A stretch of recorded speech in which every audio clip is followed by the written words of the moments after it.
জগতের বন্ধুরা রে,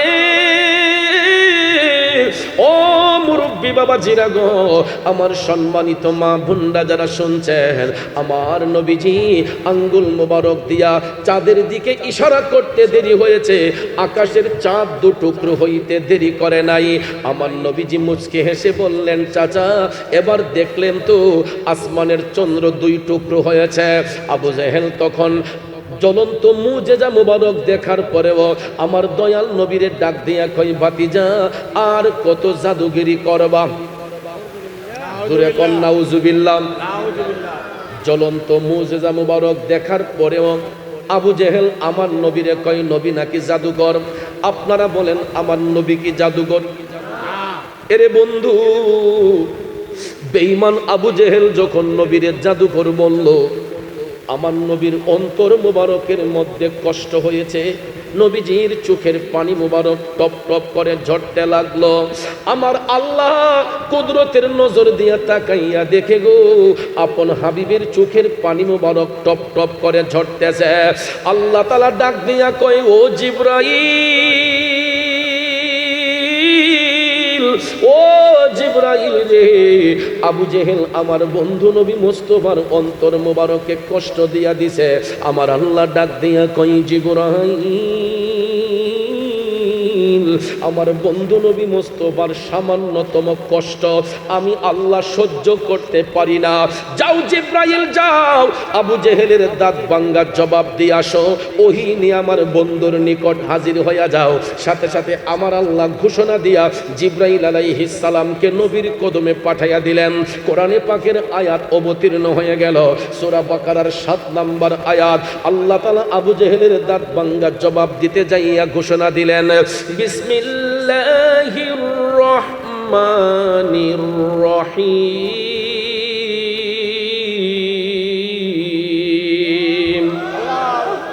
খাতামাল্লাহু আলা কুলুবিহিম ওয়া আলা সামইহিম ওয়া আলা আবসারিহিম গিশাওয়া।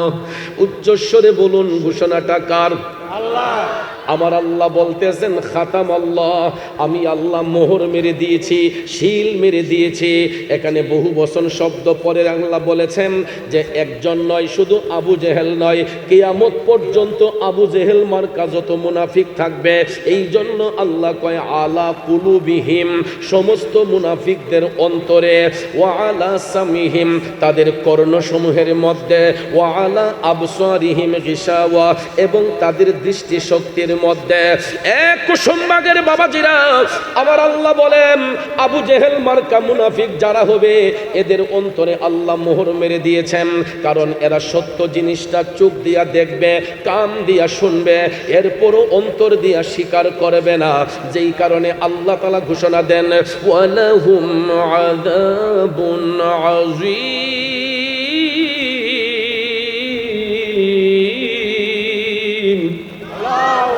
ওই সমস্ত মুনাফিকদের জন্য আমি আল্লাহ যন্ত্রণাদায়ক শাস্তি নির্ধারণ করে রেখেছে। তাইলে বলুন, আবু জেহেল মার্কা মুনাফিক এখন পর্যন্ত দুনিয়াতে আছে না নাই? আছে। এরা সত্য জিনিসটা চোখ দিয়া দেখতেছে, কান দিয়া শুনতেছে, এরপরও দেখবেন অন্তর দিয়া স্বীকার করতে চায় না। বন্ধুরা, এই জন্য আমার আল্লাহ কোরআনে পাখি ঘোষণা দিয়ে বলতেছেন এরা হলো মুনাফিক। এখন আপনারা বলবেন, হুজুর মুনাফিক কারা হয়? তাইলে শুনুন বাদান আমার, মুনাফিক কিন্তু হিন্দু, বৌদ্ধ, খ্রিস্টানের মধ্যে হয় না। মুনাফিক হবে মুসলমানের মধ্যে কিছু সংখ্যক লোক।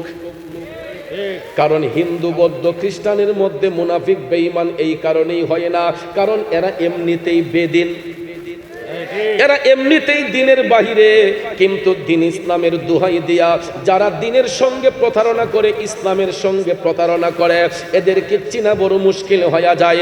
এই জন্য বাজান রাসূল বলেছেন, মুসলমানের মধ্যেই কিছু সংখ্যক লোক মুনাফিক বেঈমান হয়। যেমন আবু জেহেল আমার নবীকে দেখার পরও নবী চিনে নাই।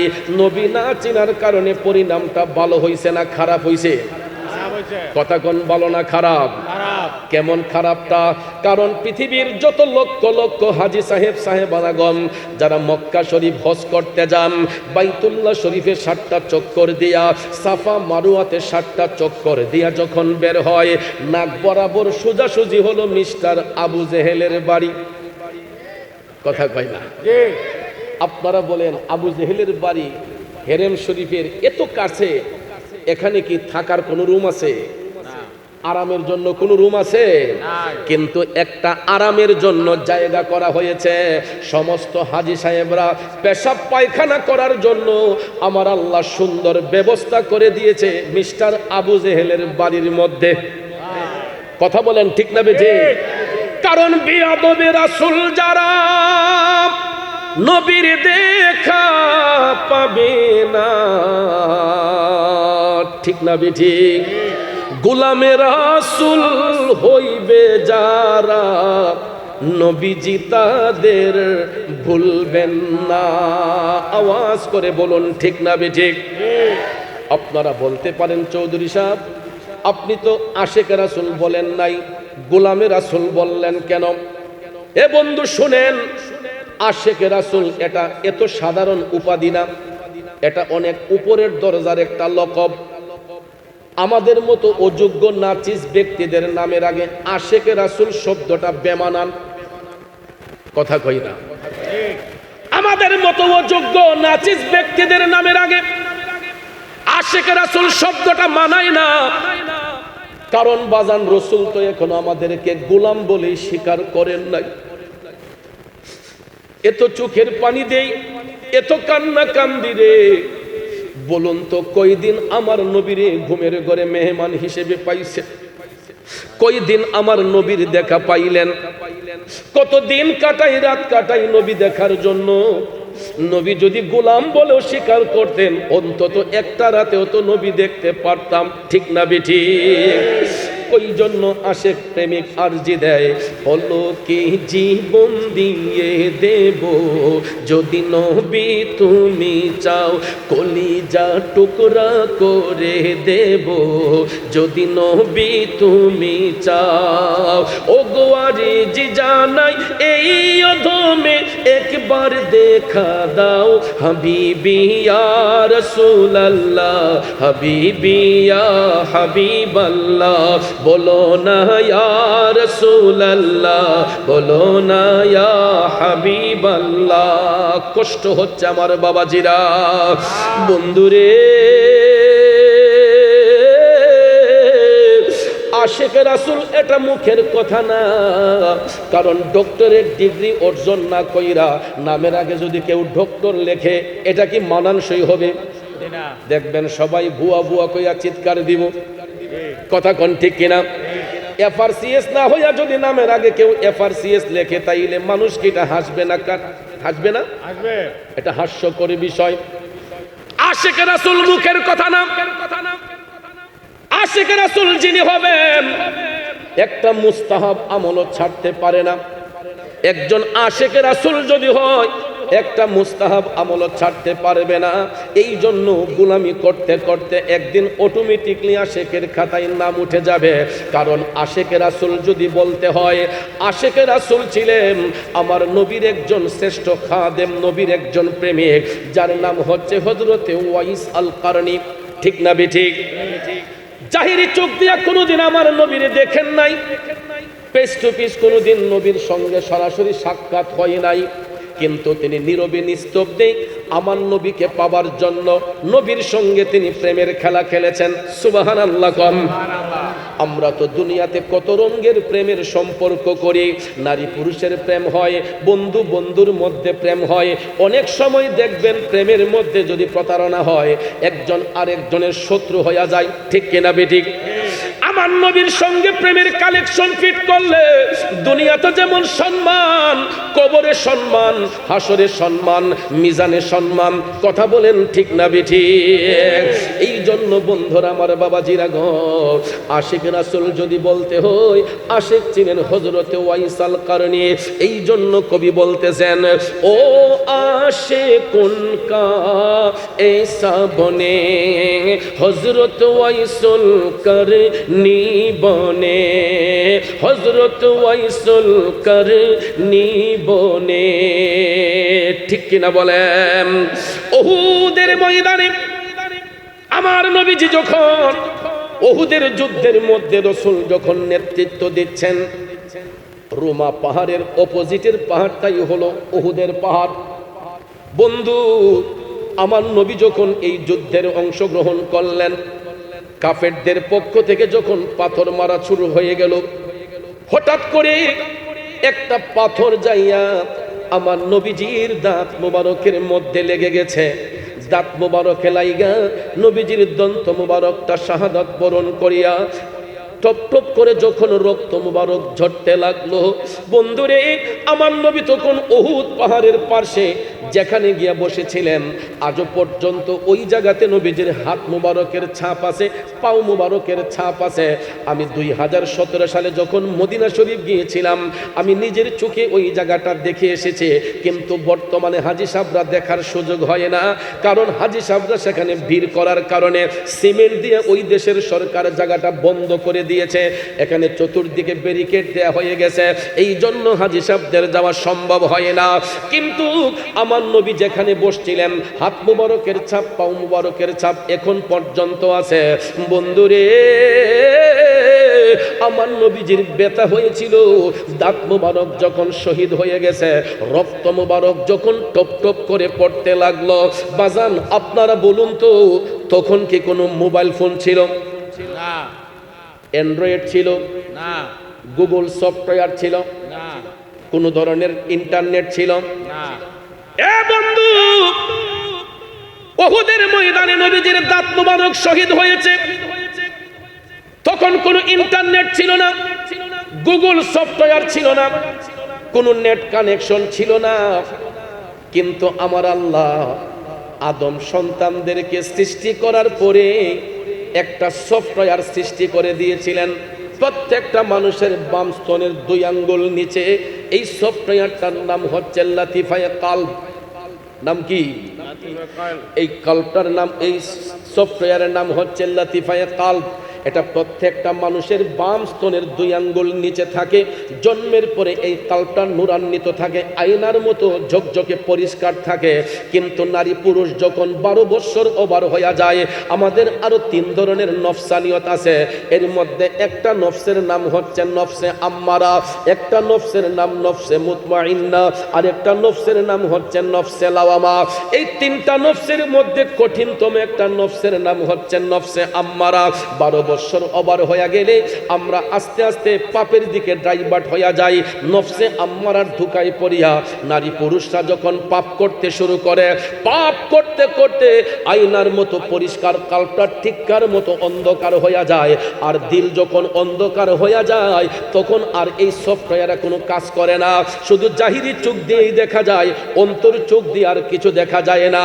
কিন্তু ওই কালটা যদি কেউ নূরান্বিত রাখতে পারে, পাপ থেকে মুক্ত থাকতে পারে, অপরাধ থেকে মুক্ত থাকতে পারে, তাইলে এই কালবটা নূরান্বিত থাকে বাজান। আর কালব যখন নূরান্বিত হয়ে যায়, বান্দার চোখ বন্ধ করলে শুধু দুনিয়া নয়, আল্লাহর আরশ পর্যন্ত দেখতে পায়। আমার নবীজি উহুদের পাহাড়ে দন্ত মুবারক শাহাদাত বরণ করেছিল। নবীজির দাঁত মুবারক থেকে যখন রক্ত মুবারক ঝরতেছে, কাশফুল কুলুবের মাধ্যমে ইয়ামেন দেশের অন্তরালে নির্জন একটা এলাকার নাম হচ্ছে করন। এই করন দেশের নবীর একজন প্রেমের পাগল, যার নাম হচ্ছে হযরতে ওয়াইস আল কারনী। তিনি যখন কাশফুল কুলুবের মাধ্যমে জানতে পারলেন আমার নবীজির দন্ত মুবারক শাহাদাত বরণ করেছে, তিনি কাঁদতে কাঁদতে পেরেশান, অস্থির হয়ে গেলেন। আমার নবীজির না জানি কতটুক ব্যথা লেগেছে রে, নবীজির না জানি কতটুক কষ্ট হয়েছে।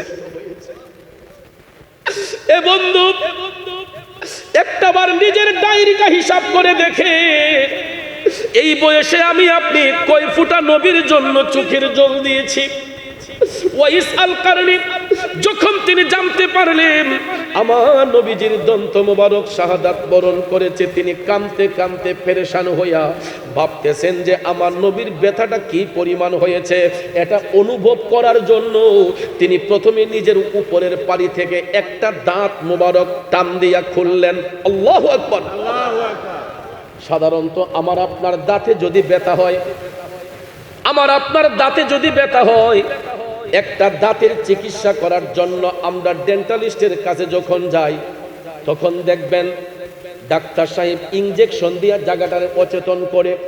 যদি দাঁত খোলার প্রয়োজন হয়, ইনজেকশন দিয়া জায়গাটারে অচেতন করে আমার আপনার দাঁতটা খোলা হয়। যদি স্বাভাবিকভাবে খোলা হইতো, ব্যথা কত প্রকার ও কি কি আমরা বুঝতে পারতাম। ওয়াইসাল কারণে ইনজেকশন দিয়ে অচেতন করে নয়, তিনি স্বজ্ঞানে মস্তিষ্কে উপরের পাড়ি থেকে নিজের একটা দাঁত মুবারক টান দিয়া খুললেন। রক্তটা যখন ফিচকি মেরে বের হয়েছে, ওয়াইসাল কারণে কই না জানি আমার নবীর কত কষ্ট হয়েছে রে। ভাবতেছেন নবীজির কষ্টটা কি পরিমাণ হয়েছে। তখন তিনি নিচের পাড়ি থেকে আরেকটা দাঁত টান দিয়া খুললেন। কয় না, মনে হয় এটা না, নবীজির ব্যথাটাকে অনুভব করার জন্য নবীজির বিরহ বেদনায় নিজের একটা একটা দাঁতে ধরে টানতে টানতে টানতে গো নিজের 32টা দাঁত মোবারক ওয়াইসাল কারণে আমার নবীর জন্য কুরবান কইরা দিছে। আল্লাহু আকবার।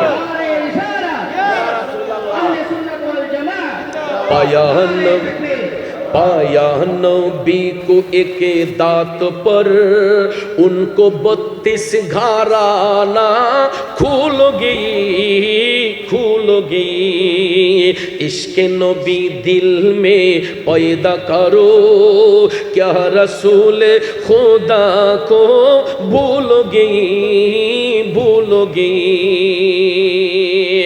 বন্ধুরা আমার, বাবাজিরা, চিন্তা করে দেখেন, যেই পাগল, যেই নবীর আশেক নবীজির একটা দাঁত মোবারকের সংবাদ পাইয়া নিজের 32টা দাঁত মোবারক টেনে টেনে খুলতে পারে, ওই আশেকের অন্তরে আমার নবীর ভালোবাসা কি পরিমাণ থাকতে পারে আপনাদের বিবেকের মধ্যে ছেড়ে দিলাম। আসুন এবার সামনে যাই। আমার নবী ওই আশেকের জন্য কি হাদিয়া বরাদ্দ করলেন। নবীজি আমার দুনিয়াতে শুভাগমন করার পরে 63 বছর জিন্দেগি কাল মোবারক কাটানোর শেষ প্রান্তে যখন আসলেন, সাহাবায়ে কেরামকে নিয়ে আমার নবীজি প্রতিদিন আসরের নামাজ শেষ করে আসহাবে সুফফার মধ্যে বৈশা নবী নুরানি তালিম প্রদান করতেন। আসহাবে সুফফা হলো যারা মদিনা শরীফ গিয়েছেন, নবীজির রওজা শরীফের ঠিক পিছন সাইডের জায়গাটা, রিয়াজুল জান্নাতে যারা নামাজ পড়তে যান, এর পিছন দিকে হাতের বাম পাশে দেখবেন একটু উঁচু জায়গা আছে, এটাকে বলা হয় আসহাবে সুফফা। আমার রসুল এখানে বৈশা সাহাবায়ে কেরামকে বিভিন্ন দিক নির্দেশনা দিতেন, তালিম প্রদান করতেন। প্রতিদিনের ন্যায় আমার নবীজি যখন তালিম প্রদান করতেছেন, হঠাৎ একদিন মাজলিসের মধ্যে বসা হযরতে উমর ইবনুল খাত্তাব রাদিয়াল্লাহু তাআলা আনহু, হযরতে মাওলানা আলী কাররামাল্লাহু ওয়াজহাহু, অন্যান্য সাহাবায়ে কেরাম মাজলিসের মধ্যে উপস্থিত। আমার নবী যখন তালিম প্রদান করতেছেন, হঠাৎ করে হযরতে উমর দেখতেছেন নবীজির শরীর মোবারকের জুব্বা মোবারক খানা নূরে ঝলঝল করতেছে। আরো আস্তে কোন, আপনারা বলেন তো পৃথিবীর মধ্যে এর চাইতে দামি পোশাক আর আছে? থাকতে পারে? পৃথিবীর মধ্যে এর চাইতে দামি পোশাক আর নাই, হবেও না। কারণ ভাইয়ের আমার রসুল হচ্ছেন বেনজির বেমিসাল। নবীজির সঙ্গে সৃষ্টির কোন বস্তুর তুলনা হয়? আমার নবীজির পোশাক মোবারক নূরে ঝলঝল করতেছে। হঠাৎ করে হযরতে উমর তিনি দাঁড়াইয়া নবীর কদমে সালাম দিলেন, আসসালাতু ওয়াসসালামু আলাইকা ইয়া রাসূলুল্লাহ। নবী গো,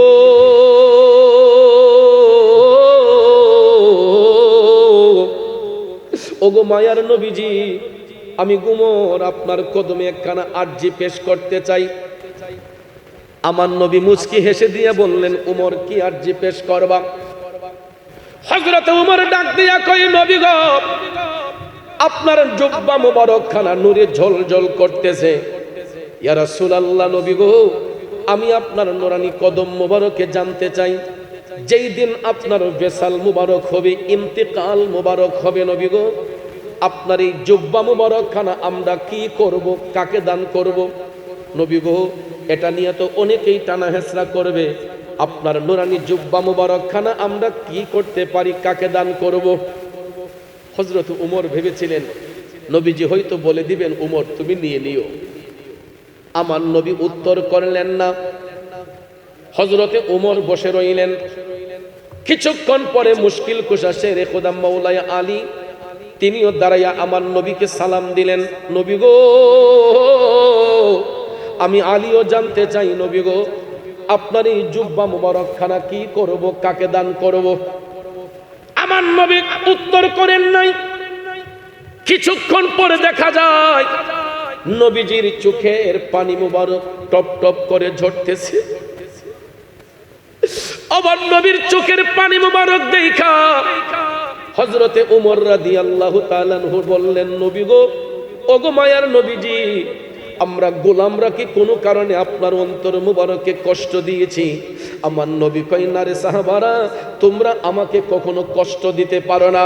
হযরতে উমর ডাক দিয়া কয়, নবী গো, তাইলে আপনি কান্না করতেছেন কেন গো নবী?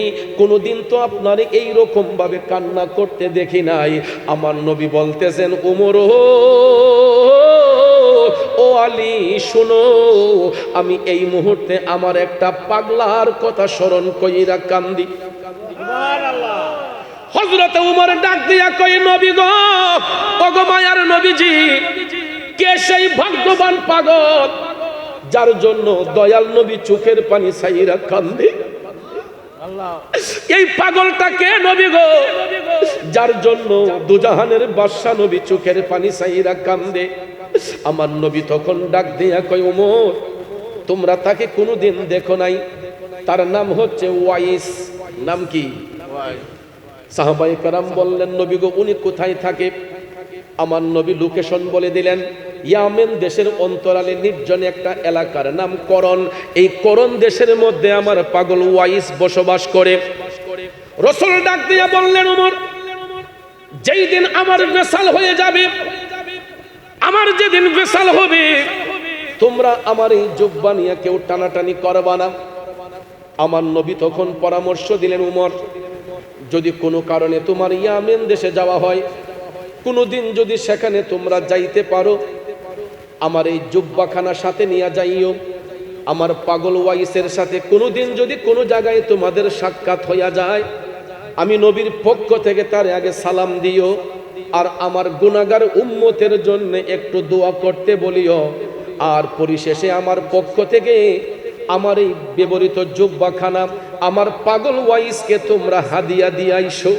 সুবহানাল্লাহ। পাইলে নিরালাই গো নবী, পাইলে নিরালাই, পাইলে নিরালাই গো নবী, পাইলে নিরালাই। আমরা দুই কদমে চুমু খাবো, দুই কদমে চুমু খাবো, কদম ধুলি মাখবো গায়, পাইলে নিরালাই গো। ঠিক কিনা কম? লোকে আমায় পাগল বলে, লোকে আমায় পাগল বলে, তাতে দুঃখ লাগে না। আমাকে পাগল করেছে আরবের ওই মদিনা, আমাকে পাগল করেছে আরবের ওই মদিনা। ঠিক না বেঠে? জগতের বন্ধুরা রে, ও মুরব্বী বাবাজিরা, আমার সম্মানিত মা বোনরা যারা বাড়িতে বসে শুনছেন গো, গভীর মনোযোগ। আমার রাসূল যখন এই কথা বলে দিলেন, এই রকম ভাবে যখন রাসূল পরিচয় নির্ধারণ করে দিলেন, সাহাবায়ে কেরাম নবীজির কথার উপর বিশ্বাস স্থাপন করলেন। কারণ আমার নবীর কথা সত্য না মিথ্যা? আমার রসুল সত্য নবী, আমার মায়ার নবী সত্য নবী, কথা কোন ঠিক কিনা? কারণ সত্যের দাওয়াত দিলেন নবীজি, আমরা সত্যের দাওয়াত দিলে আল্লাহ পাক রাজি। আল্লাহকে রাজি করে সঠিক প্রেমিক হও, নবী তুমি আমার হয়ে যাও। আমি তোমার তুমি আমার, একবার কথা দাও। আমি তোমার তুমি আমার, একবার কথা দাও। নবী তুমি আমার হয়ে যাও। ভালোবাসি হৃদয়ের টানে, ঠিক কিনা কম? ও নবী তোমায় ভালোবাসি হৃদয়ের টানে, মন বসে না কোনো কাজে নবী বিহনে। গুনাহগার উম্মত ডাকে একবার ফিরে চাও, গুনাহগার উম্মত ডাকে একবার ফিরে চাও। নবী তুমি আমার হয়ে যাও, নবী তুমি আমার হয়ে যাও। একটা জবানও বন্ধ রাখবেন না, বলুন নবীকে আপন করে পাইতে চাই কি চাই না? নবীর প্রেমিকেরা মনোযোগ মনোযোগ। আমার রসুল যখন পরিচয় নির্ধারণ করে দিলেন, সাহাবায়ে কেরাম নবীর কথার উপর শ্রদ্ধাশীল হইয়া যার যার মতো করে আপন আপন হুজরাতে চলে গেলেন। আমার নবী হুজরা শরীফে গেলেন। এরপর থেকে দিন যায় রাত যায়, দিন যায় রাত যায়, যাইতে যাইতে যাইতে যাইতে যাইতে গো হঠাৎ একদিন খবর শোনা যায় আমার দয়াল নবীর বেসাল মুবারক হয়েছে, ইন্তেকাল মুবারক হয়েছে। আল্লাহু আকবার। নবীজির ইন্তেকাল হয়েছে। এখন কি নবীকে মরা বলবেন না জিন্দা? আওয়াজ দিয়ে আসতে আইছে জিন্দা। এখন যদি কেউ প্রশ্ন করে রসুল যদি জিন্দা নবী হয়, জিন্দা নবীর আবার ইন্তেকাল হয় কেমনে? উত্তরটা দিবেন কিভাবে? এ বন্ধু, এইরকম কিছু ইমোশনাল ব্ল্যাকমেল আমাদেরকে করা হয়। এইরকম ভাবে বাতেলরা কিছু কিছু ইমোশনাল কথা বলে আমাদেরকে হঠাৎ করে হেজিটেশনের মধ্যে ফেলে দেয়, ঠিক না ঠিক? কি সুন্দর বলবে মিয়া আপনার নবী যে জিন্দা নবী কোন, জিন্দা নবীর আবার ইন্তেকাল হয় কেন? উত্তরটা দিতে হবে।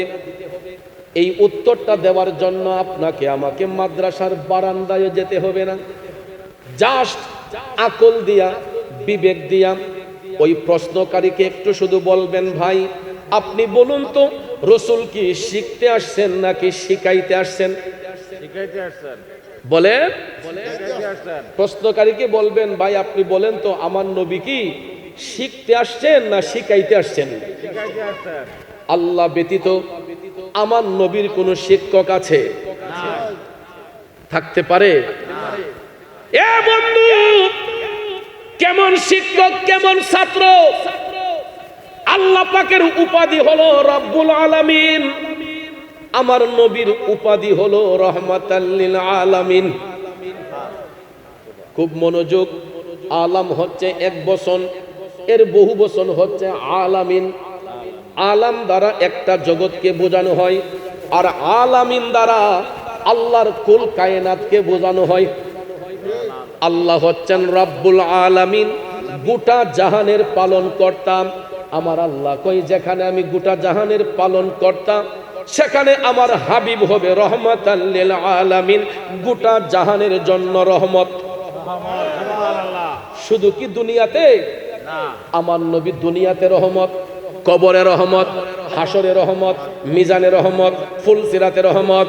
আল্লাহর গোটা সৃষ্টি জগতে যতটা জগৎ সমূহ আছে, যেখানে আল্লাহ রাব্বুল আলামিন সেখানে নবী রহমাতাল লিল আলামিন।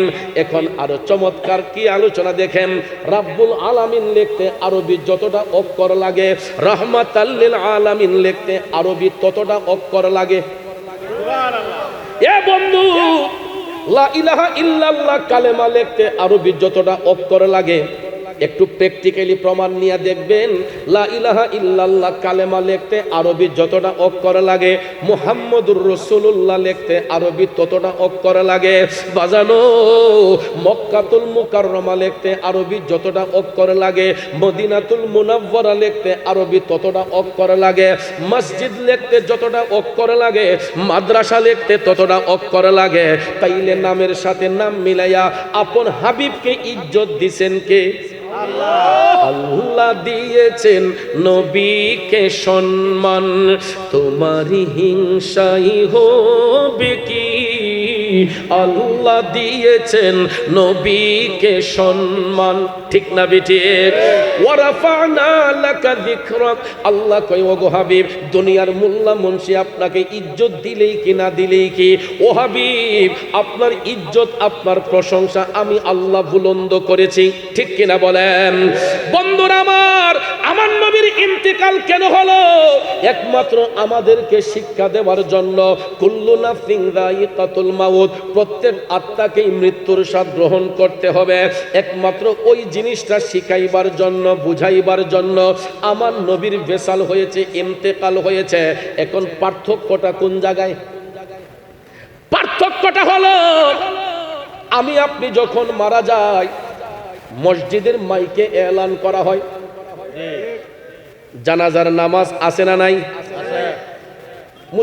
ওই মৃত ব্যক্তিকে জানাজার মাঠে নেওয়া হয়, একজন ইমাম সাহেব পিছনে মুক্তাদি, ইমাম এবং মুক্তাদির অংশগ্রহণে আমি আপনি মারা যাবার পরে জানাজা দিয়ে আমাদেরকে কবরস্থ করা হয়। আমার নবী যদি মরা নবী হইতেন, নবীরও তো জানাজা হওয়ার কথা ছিল। নীল আকাশের নিচে সহি সনদে, চাপা দিয়ে নয়, সহি সনদে একটা দলিল দিয়া যদি কেউ প্রমাণ করতে পারে যে নবীর ইন্তেকালের পরে জানাজা পড়াইছেন অমুক ইমাম সাহেব, আমি মুরাদ চৌধুরী, আমার বাড়ি ইন্ডিয়া নয়, রাজশাহী নয়, দিনাজপুর নয়, রংপুর নয়, বগুড়া নয়, আপনাদের একদম নাক বরাবর সোজাসুজি হবিগঞ্জ শহরে। হ্যাঁ এ বন্ধু, 20 লক্ষ টাকার একটা চ্যালেঞ্জ করে গেলাম, যদি কেউ একটা সহি সনদে বলতে পারে যে নবীর ইন্তেকালের পরে জানাজা পড়াইছেন অমুক ইমাম সাহেব, তাকে 20 লক্ষ টাকার চ্যালেঞ্জ।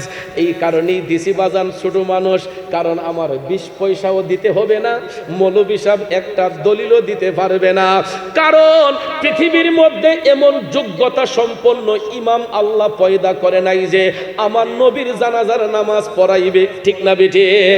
কারণ নবী যখন মেরাজে যান, মসজিদুল আকসাতে নিয়া সমস্ত আম্বিয়া কেরামের উপস্থিতিতে আমার নবীরে ইমামুল আম্বিয়া, ইমামুল মুরসালিন লকব দেওয়া হয়েছে, ঠিক না বেঠিক? আরে মসজিদুল আকসাতে গিয়া দেখেন নবী কুল আম্বিয়া, ইমাম হয়ে নূর নবীজি 2 রাকাত নামাজ পড়ান, আমি পাপী অপরাধী গাইব কি নবীজির শান, ইয়া রাসূলুল্লাহ বলুন ইয়া রাসূলুল্লাহ। বন্ধুরে বন্ধু, গভীর মনোযোগ, কারণ পৃথিবীর মধ্যে এমন কোন যোগ্যতা সম্পন্ন ইমাম পয়দা হয় নাই আমার নবীর জানাজা পড়াবে। কেমনেই বা পড়াবে? নবী তো হায়াতুন নবী, জিন্দা নবী, ঠিক না বিঠিক? শুধু কি আমাদের নবী, সমস্ত নবীগণ জিন্দা, আল আম্বিয়াউ আহিয়াউন, সমস্ত নবীগণ জিন্দা, ফি কুবুরিহিম, আপন আপন রওজা শরীফে। এখানে মুজারের সেগা আছে, ইউসাল্লুন,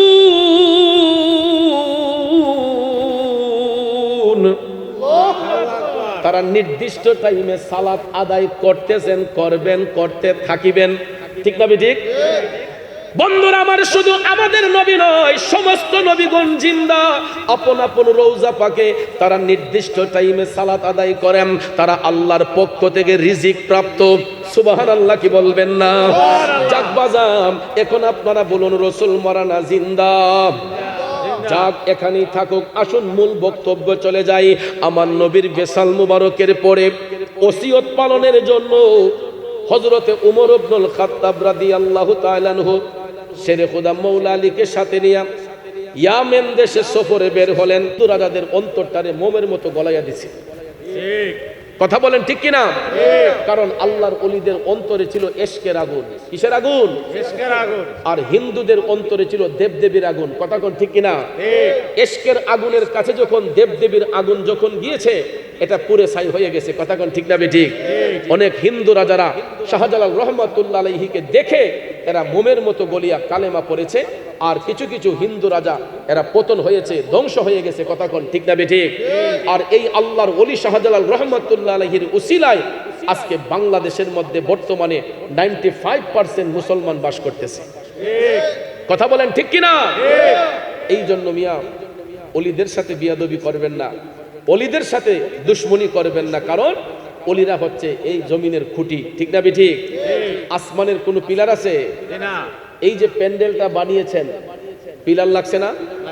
দেখেন তাকাইয়া কতগুলা বাঁশ দিতে হয়েছে, কতগুলা উপরে বাঁশ দিতে হয়েছে, সাইডে দিতে হয়েছে, খুঁটির উপর নির্ভর করে এই সামিয়ানাটা দেয়া হয়েছে।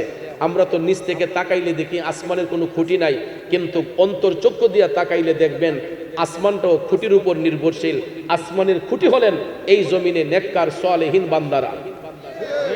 আর না হলে আমি আপনি যেই পাপ করি, অন্যায় করি, আমাদের পাপের কারণে এই জমিন কবে ধ্বংস হইয়া যাইত। একমাত্র আল্লাহর ওলিগণ এই জমিনে বিচরণ করছেন বিদায় এই জমিনটাকে আল্লাহ এখনো টিকিয়ে রাখছেন। কথা বলেন ঠিক কিনা? আসুন মূল কথাই চলে যাই বাজান। এই দিকে কথা বললে কথা লম্বা হয়ে যাবে, আমার আলোচনার বিষয় কিন্তু এই দিকে নয়। ওয়াইস আল কারনি জঙ্গলার ভিতরে মাওলার জিকির করে করন দেশের ভাইয়েরা ডাক দিয়া কই, হুজুর আমরা নিয়ে যেতে পারবো, জঙ্গলার ভিতরে যেতে পারবো না। মূল বক্তব্য কিন্তু এই জায়গায় ছিল, মনে আসেনি? হযরত উমর বললেন ঠিক আছে, শুধু লোকেশনটা পর্যন্ত আমাদেরকে একটু নিয়ে যান। কই হুজুর তাইলে আগামী কালকে চলেন। পরের দিন সকালবেলা তারা যখন রওনা হয়ে গেলেন ইয়ামেন দেশের উদ্দেশ্যে, বন্ধু যাইতে যাইতে যাইতে যাইতে গো এরা ইয়ামেন দেশের মধ্যে গিয়া যখন, এই করন দেশের মধ্যে গিয়া যখন উপস্থিত হইলেন, এখন জঙ্গলার পারে গিয়া লোকেরা কয়, হুজুর আমরা আর যেতে পারবো না। হযরত আলী রাদিয়াল্লাহু তাআলা আনহু বললেন, এখন কি পাগলাকে পাওয়া যাবে? কয় হুজুর এই টাইমেই পাগলা জঙ্গলার ভিতরে আসা যাওয়া করে। তখন হযরত ওমর রাদিয়াল্লাহু তাআলা আনহু বললেন, আপনাদেরকে ধন্যবাদ, আপনারা আমাদেরকে যথেষ্ট উপকার করেছেন, ঠিক আছে ভাই আপনারা যান, এখন যদি পাওয়া যায় আমরা যেতে পারি। সুবহানাল্লাহ কোন? সুবহানাল্লাহ। করন দেশের বাইরে চলে গেল। হযরত ওমর রাদিয়াল্লাহু তাআলা আনহু মাওলা আলীকে সাথে নিয়ে এই করন দেশের নির্জন জঙ্গলার ভিতরে ঢুকলেন। ঢুইকা দেখে গো আমার নবী প্রেমের পাগল ওয়াইস আল কারনি কিবলামুখী হইয়া নামাজের মধ্যে দাঁড়ায়া আমার আল্লাহকে সিজদা করতেছে। জোরে বলেন কি করতেছে? ও নামাজ পড়ো রে গহিনে ডুবিয়া নামাজ পড়ো, পঞ্চয়াত্তহ মুক্তা দিয়া জ্ঞানী মন সাজাইও রে গহিনে ডুবিয়া নামাজ পড়ো, নামাজ পড়ো রে গহিনে ডুবিয়া নামাজ পড়ো। ঠিক না বেঠিক? বাজান আমার, নামাজ শুধু পড়লেই হবে না, যদি নামাজটা নামাজের মতো না হয়। ঠিক, নামাজ পড়বো কারে খুশির জন্য? আল্লাহর খুশির জন্য। কিন্তু আজ পর্যন্ত কি আল্লাহরে খুশি করার জন্য নামাজ পড়তে পারছি? না। কারণ আমি আপনি অনেকেই নামাজ পড়ি সুদের ব্যবসা করি, নামাজ পড়ি ঘুষের ব্যবসা করি, নামাজ পড়ি না আরেকজনের হক নষ্ট করি। আছে না নাই? আছে। আমার আল্লাহ তাআলা বলছেন, ইন্নাস সালাতা তানহা আনিল ফাহশাই ওয়াল মুনকার। নামাজ এমন একটা ইবাদত আল্লাহর বান্দাদেরকে অশ্লীল কাজ থেকে, বেহায়াপনা থেকে মুক্ত করে আনে। কিন্তু আমাদের দেশে কিছু রেডিমেড মুসল্লি আছে, এরা নামাজ পড়ে গিয়া অশ্লীল কাজে যুক্ত হয়। এটা প্রফেশনালি লোক দেখানো ইবাদত। কি দেখানো?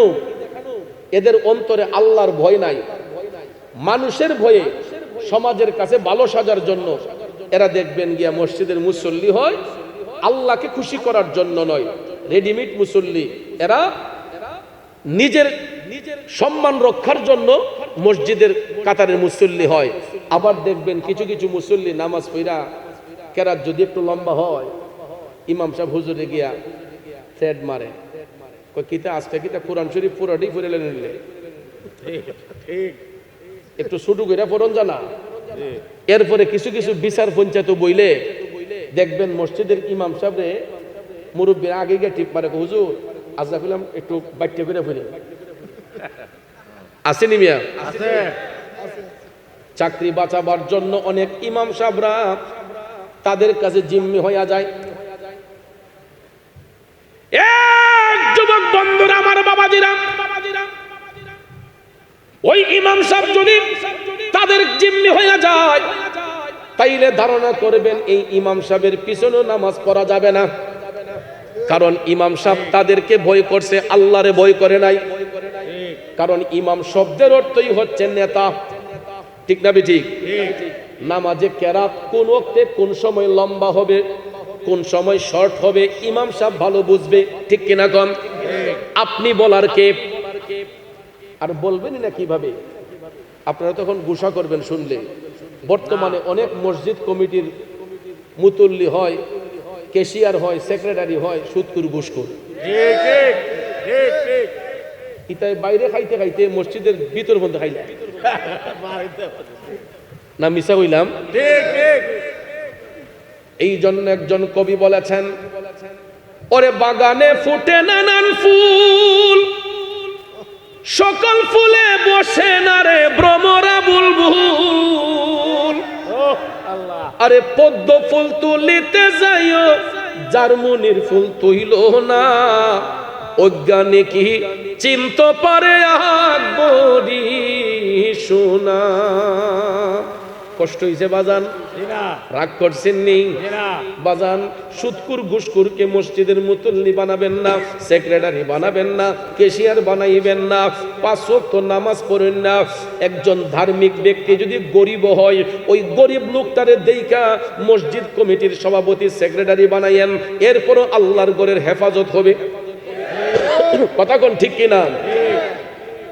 অনেক মসজিদ এখন সুদ ঘুষের ওয়াজ বন্ধ হয়ে গেছে। চাকরির ইন্টারভিউর আগেও দেখবেন কয় হুজুর ইতা ওয়াজ কমাইয়া করি, ঠিক না বেটি? ই ফাতাটা উল্টাইলি, যদিও আই পরে কয় ফিসটাইটা উল্টাইলি। অনেক মসজিদে ডরাইয়া ইমাম সাহেবরা সুদ ঘুষের ওয়াজ করে না। কথা কোন ঠিক না বেটি? বাবাজিরা আমার, বন্ধুরা আমার, এই তো কথায় কথা লম্বা হইয়া যায়। যাইবুন একটু সামনে। এই চাঁদটা কিসের চাঁদ? রজবের চাঁদ। কিসের চাঁদ? রজবের চাঁদ। আমরা মুসলমানের সন্তান গোলা বাংলা মাসের নাম জানি, ইংরেজি মাসের নাম জানি, আরবি মাসের নাম অনেক মুসলমানের সন্তানে জানে না। কথা কোন ঠিক কিনা? এটা সম্মানিত মাসের একটা মাস রজব মাস। আমার নবী বলছেন রাজাব শাহরুল্লাহ, রজব হইছে আল্লাহ তাআলার মাস। এই মাসে এমন একটা রাত আছে যেই রাতটাকে বলা হয়েছে লাইলাতুল মেরাজ, ঊর্ধ্বগমনের রাত। কেন? ওই রাতের মেজবান ছিলেন আল্লাহ, মেহমান ছিলেন আমাদের নবীজি। মেজবান মেহমানকে কেন দাওয়াত করলেন? কিসের কারণে দাওয়াত করলেন? কি জন্য দাওয়াত করলেন?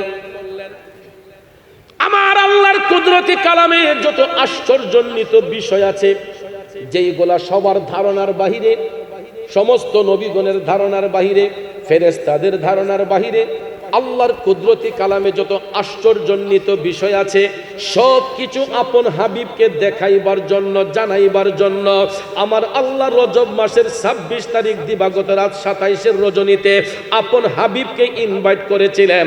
এই জন্য কবি বলেছেন, আমরা বড়ই ভাগ্যবান, মোদের রাসূল আল্লাহর মেহমান। আমরা বড়ই ভাগ্যবান, মোদের রাসূল। মেজবান মেহমানকে কেমনে সম্মান দেয়?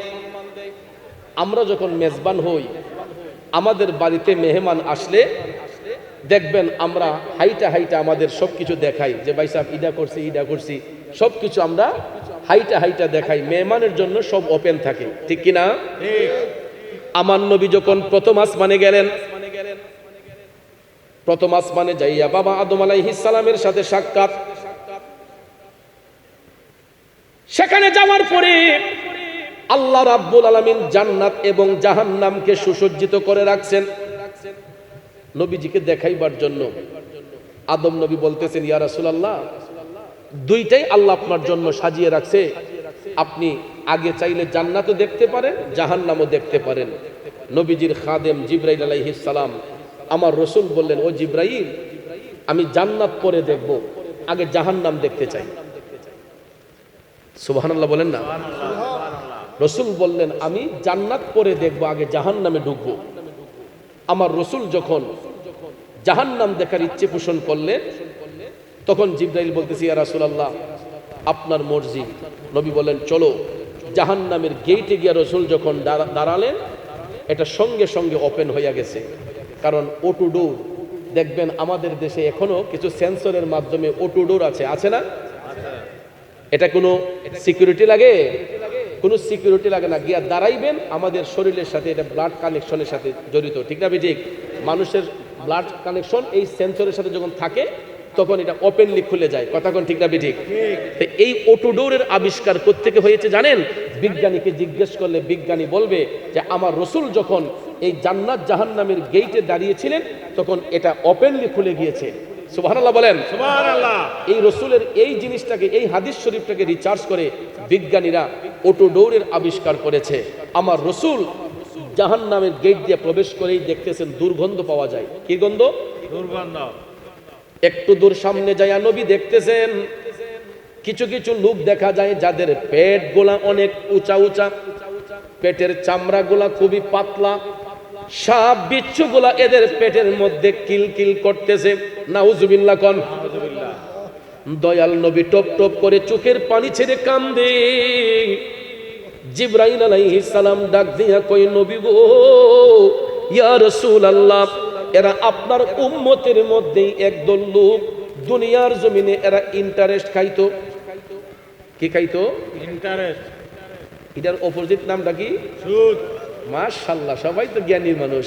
আলহামদুলিল্লাহ। এখন ডিজিটাল যুগ না, সুদ কইলে আবার হেরা রাগ করে, আমি ইন্টারেস্ট খাই। কথা কোন ঠিক না ঠিক? আছে না নাই? আছে। আছে না নাই? আছে। এ বন্ধু, বড় লোকদের ড্রয়িং রুমে দেখবেন কর্নারের মধ্যে অ্যাকোরিয়াম আছে না? আছে। বড় বড় হোটেল রেস্তোরাঁতে দেখবেন অ্যাকোরিয়াম, গ্লাস ফিটিং করে বিভিন্ন প্রজাতির মাছ ছেড়ে দিয়েছে। এটা বাহির থেকে দেখা যায়, ভিতর থেকেও দেখা যায়। বিজ্ঞানীকে প্রশ্ন করেন যে, বিজ্ঞানী ভাই, আপনি যে অ্যাকোরিয়ামের আবিষ্কার করছেন এটা কি রিসার্চ করে? বিজ্ঞানী আপনাকে বলে দিবে, আমার রাসূলের জবান মুবারকে বলেছেন যে সুদকুর ঘুষকুটের পেট গুলা উঁচা উঁচা থাকে, এদের পেটের চামড়া থাকে পাতলা, সাপ বিচ্ছুগুলা এদের পেটের মধ্যে কিলকিল করে। নবীজি যখন এই বার্তা দিয়েছেন, এটাকে রিসার্চ করে বিজ্ঞানীরা অ্যাকোরিয়ামের আবিষ্কার করেছে। কারণ বিজ্ঞানীদের মহাগুরু মুদের নবী জি, বিজ্ঞানীদের মহাগুরু মুদের নবীজি। এইরকম একজন দয়াল নবী তোকাই পাইবাইনি, বিজ্ঞানীদের মহাগুরু মুদের নবীজি। ঠিক কিনা বলেন বন্ধুরে? হযরতে জিবরাইল আলাইহিস সালাম বলতেছে, নবী গো, এগুলা হচ্ছে সুদখোর ঘুষখোর। আপনার উম্মতের মধ্যেই একদল লোক দুনিয়ার জমিনে এরা হারাম খাইতো, মানুষের উপর জুলুম করত, সুদের ব্যবসা করত, ঘুষের ব্যবসা করত। ভাইয়েরা আমার, বন্ধুরা আমার, সামনের বছর কব এই বেটারা দাওয়াত দেন যেত না, আসল জায়গাতে আড্ডে লাইছে। ঠিক আছে, দাওয়াতের চিন্তা চৌধুরী করে না। বাজান আমার, বন্ধুরা আমার, এক দরজা বন্ধ হলে আল্লাহর বান্দার জন্য 99টা দরজা খুইলা দেয়, ঠিক না ঠিক? এই জন্য আমি পাড়া মহল্লার মসজিদের ইমাম সাহেব ভাইদেরকে শ্রদ্ধার সহিত বলবো, এই আলোচনাগুলা মসজিদের খুতবার মধ্যে আপনারা প্রদান করবেন, মসজিদে জুমার দিন আলোচনা করবেন। কারণ সমাজ থেকে যতক্ষণ হারাম দূর না হবে, সমাজ থেকে যতক্ষণ এই হারাম ব্যবসা দূর না হবে, ততক্ষণ পর্যন্ত মানুষের ঈমান আকীদা মজবুত হবে না, ঠিক না ঠিক? আল হাক্কু মুররুন, সত্য কথা তিতা, কিন্তু তিতা জিনিসের মূল্য কিন্তু বেশি। কথা কয় না ঠিক? খাওয়ানো বইলে দেখবেন আয়া টেবিলও চাই কয় পরল্লা চিনি বিড়াই, ঠিক না ঠিক? করল্লাটা কি বেশি মিষ্টি না, তিতা না মিঠা? জিনিসটা যদিও তিতা হয়, এটা পেটের জন্য খুব ভালো, লিভার পরিষ্কার করে, ঠিক না বেঠিক? ডাক্তারের কাছে রুগী গেলে কয় বাড়ির দক্ষিণ পাশে একটা নিম গাছের চারা লাগাইয়েন।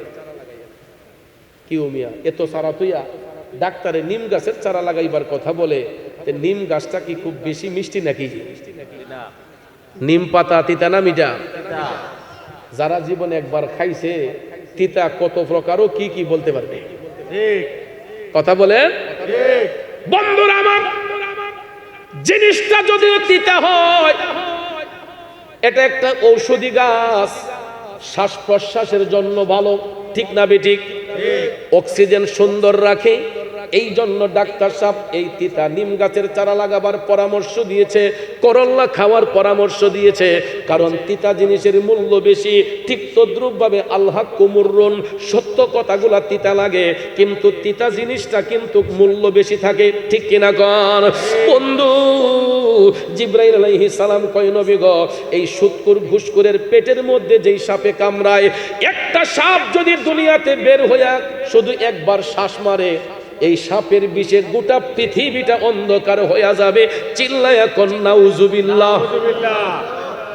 যাক আমার ভাইয়েরা, সেই দিকে যাব না, আমি মূল কথায় চলে যাই। আমি নামাজের কথার মধ্যে ছিলাম। ওয়াইসাল কারণী কিবলামুখী হয়ে নামাজ পড়তেছেন, ঠিক না বেঠিক? কারে খুশি করার জন্য? আর আমরা নামাজ পড়ি সিজদা করমু আল্লাহরে, মন চলে গেছে শাসটলে। সিজদা করমু আল্লাহরে, মন চলে গেছে মোবাইলে, ঠিক না বেঠিক? অনেক মুসল্লি দেখবেন দাঁড়াইছে আল্লাহরে সিজদা করব, মোবাইলটা যখন ক্লিং ক্লিং করতেছে নামাজের মাঝে খালি, আবার দেখতেছে খেটায় ফোন দিছে, এরপরে সাইনা মোবাইল তো বুরুম বুম করে টিপ দিয়েছে, ধরে রাখে, বন্ধ হয় না,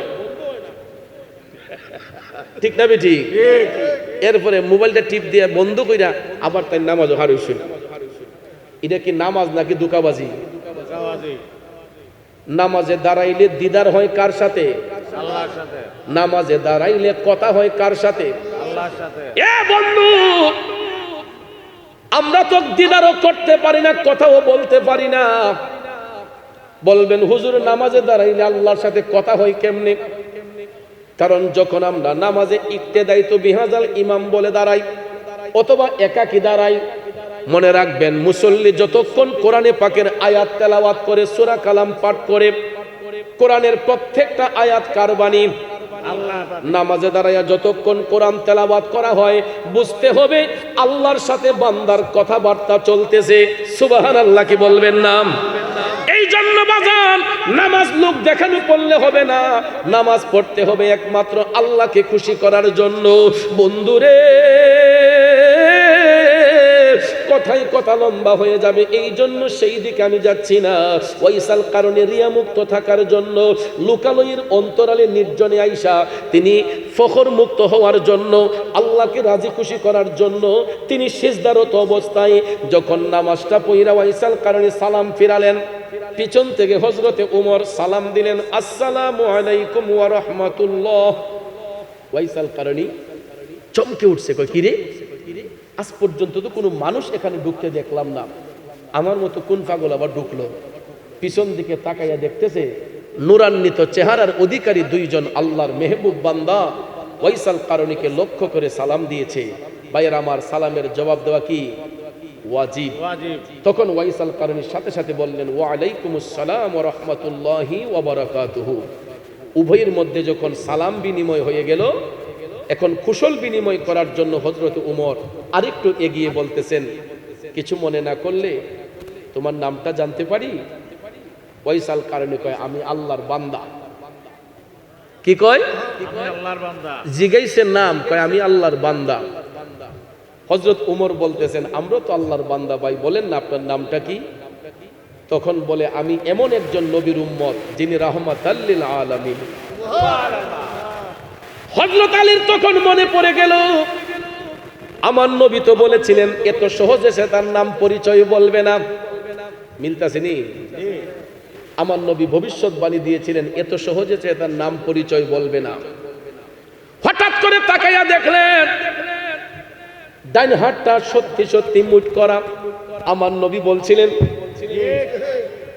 যখন দেখতেছেন ডান হাতটা মুঠ করা, সাথে সাথে হযরত ওমর হাতটার মধ্যে ধরে বললেন ওয়াজকুরুনি, আর লুকোচুরি করা যাবে না, তোমার হাতটা খুলো। হাতটা যখন খোলা হলো দেখা যায় আমার নবী যেই সাদা চিহ্নের কথা বলেছিলেন সত্যি সত্যি পাগলার হাতের মধ্যে ওই সাদা চিহ্নটা দেখা যায়। আল্লাহু আকবার, ইয়া রাসূলুল্লাহ। কোরআন হাদিস পড়লেই শুধু আলেম তো হয় না, নবীর প্রেমে মজনু যারা তারাই মৌলানা। ঠিক কিনা কন বাইরে? নবীর ইশকের পাগল যিনি, তার সিনায় এলেমের খনি। আরে ঘরে বসে দেখতে পারে সোনার মদিনা, এলেমের শহর গো নবী শাহে মদিনা। কোরআন এলেমের শহর গো নবী শাহে মদিনা। কে বলে রে আমার নবী গায়েব জানে না, এলেমের শহর গো নবী শাহে মদিনা। ঠিক কিনা বলেন ভাইরা? আমার নবী ভবিষ্যৎবাণী করেছিলেন হাতের মধ্যে সাদা দাগ পাওয়া যাবে। সত্যি সত্যি দেখা যায় পাগলার হাতে সাদা দাগটা আছে। বন্ধুরে, হযরতে ওমর বললেন পাগলা তুমি জানো নি আমরা কই থেকে আসছি? কই থেকে আইছেন? তখন বললেন আমরা মদিনা শরীফ থেকে আসছি নবীজির পক্ষ হতে। হে ওয়াইসাল কারণী, নবীজি তোমাকে সালাম দিয়েছেন, তুমি নবীর সালাম গ্রহণ করো। সুবহানাল্লাহ, সুবহানাল্লাহ। এই কথাটা শোনার সাথে সাথে পাগলার চোখের পানিগুলা টপ টপ করে পড়তেছে। হযরতে ওমর ডাক দিয়া কয় পাগলা, আমার নবী বলেছেন নবীর গুনাহগার উম্মতের জন্য তুমি একটু দোয়া করতে, আর তুমি এতই ভাগ্যবান আমরা নবীর গোলামি কইরা যেটা অর্জন করতে পারি নাই, এই নির্জন জঙ্গলার মধ্যে থাইকা তুমি সেটা অর্জন করেছো।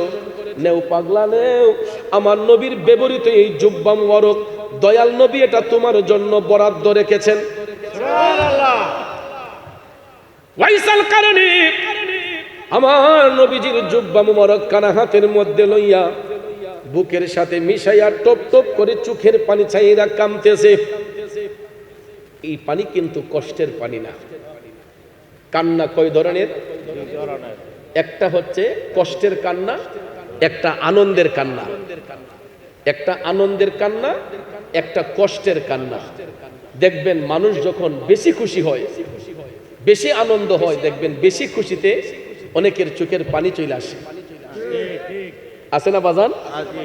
ছেলে মেয়েরা যখন ভালো পড়াশোনা করে, যখন গোল্ডেন এ প্লাস পায়, টেলিফোনটা দিয়ে দেখবেন বাপরে কই কাইন্দা দেখ আব্বা আমি গোল্ডেন পাইছি। এই সংবাদ শুনে দেখবেন তার বাবাও কান্দে, মায়ও কান্দে, ফুতেও কান্দে।